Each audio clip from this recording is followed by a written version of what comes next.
Now, look, I'm not here to bash schools. Okay, maybe just a light bash with a pillow, because while schools are busy banging on about fronted adverbials and the life cycle of a frog, it's totally missing the good stuff, the real life stuff. So here it is, 10 things that your kid seriously needs to learn before they leave primary school. And no, school won't teach them. But don't panic, you've got us now. Let's go. You are a proper parent. Number one, emotional awareness. Because I'm fine is the biggest lie since I've brushed my teeth. You ask how they're feeling and they just shrug or grunt or walk off eating cereal. No, not good enough for us. They need to know the words for what they're feeling beyond just happy or sad.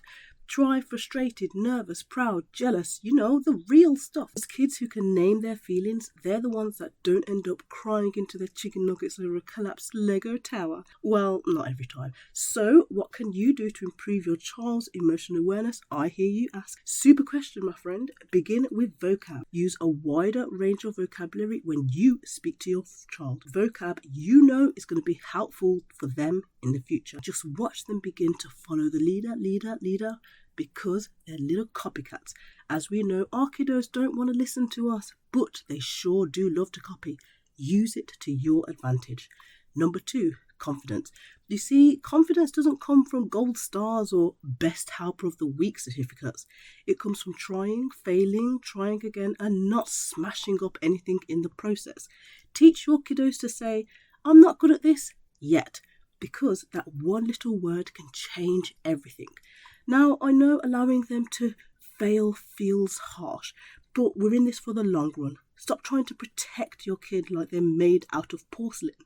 The best thing you can do is teach this life skill to your kid. And I know you don't want to hear it, but take a blinking step back. Let them realize the world isn't going to cushion them when they fall. They will make mistakes, and when they do, don't try to fix it. Let them ponder. Use the age-old question, what are you going to do about it? And watch their confidence begin to blossom. Number three, money skills. Because £5 is not just tap and go magic. They think money comes from your phone, the card, or the sky, possibly even the Tesco's machine. No, we have to earn it, and it must be used wisely.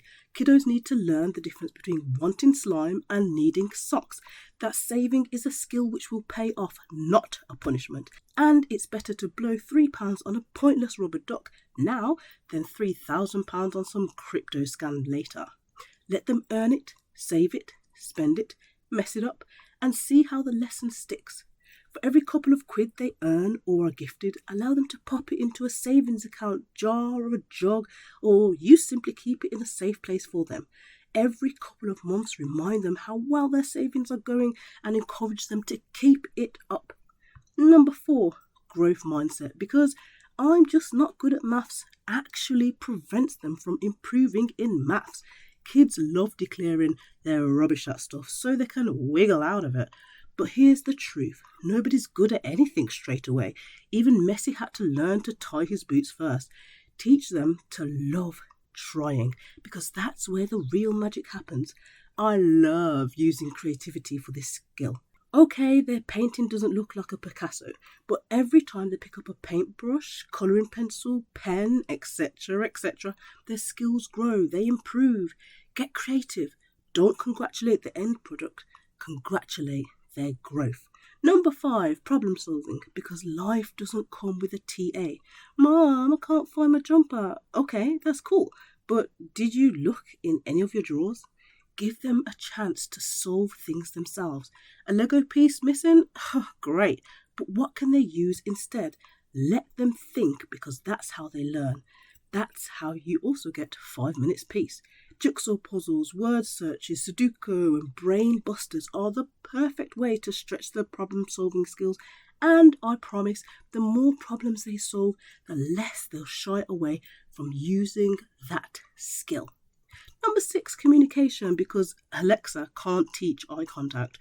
Ordering their food, saying hi to adults, not yelling "Mom" from the next door like a banshee.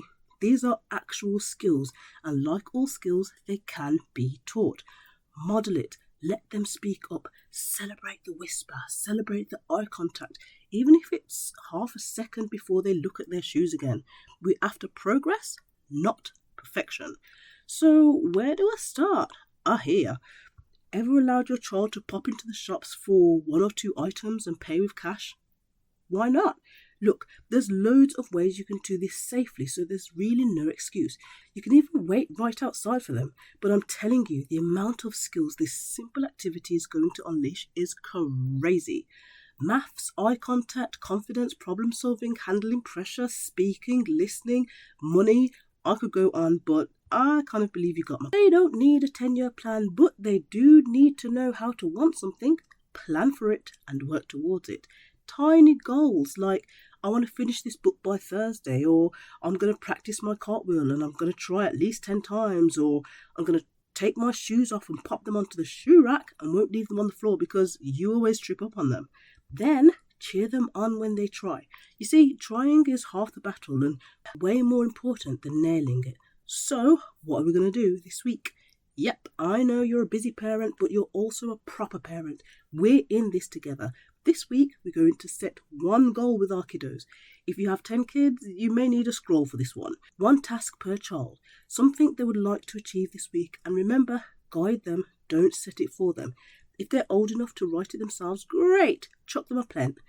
If not, write it out for them and stick it in a place where they can see. Let's go. Healthy risk-taking, number 8, because they can't live wrapped in bubble wrap forever. Let them climb, let them fall, let them get up and dust themselves off. And yes, sometimes they're going to cry. That is part of it. Let them try the puzzle with 2 missing pieces. Shh.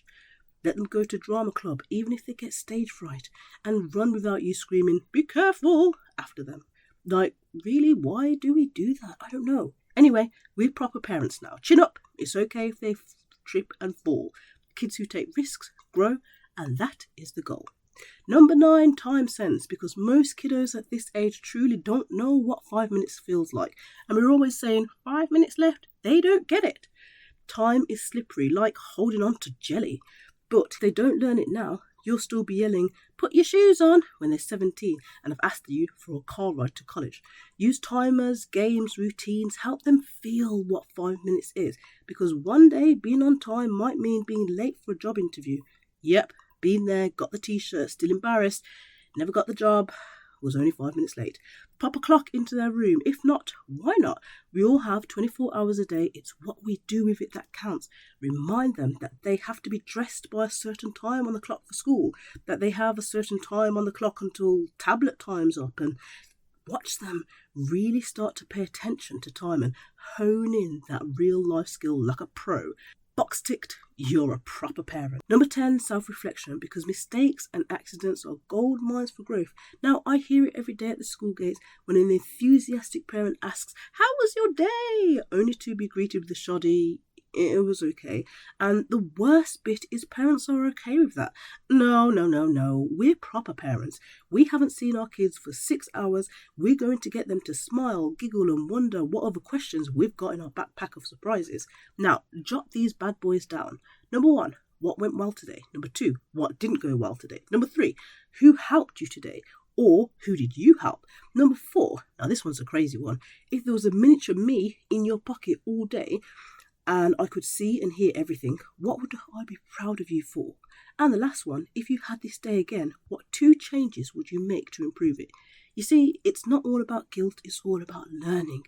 And every tiny step builds self-awareness, resilience, and actual humanness. Because we all want someone blinking awesome and amazing mini-me around, right?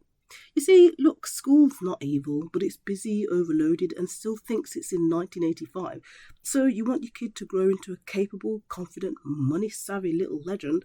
It's going to take more than just school. It takes you, the tired, stashing, just winging it parent you are. But don't worry, you don't have to do it alone. Propa Parent is here with bite-sized videos, zero judgment, and actually stuff that you can use between brushing your teeth and bribing them to eat a vegetable. So stick around, don't forget to subscribe, and why not comment below? Tell us which of these 10 things your kid has already nailed and which one they're probably still working on, and it's a work in progress. Listen, no shame, we've got a cereal spiller in the house too. And remember, you're not just raising a kid, you're raising an awesome future adult, because you are a proper parent. See you on the next one.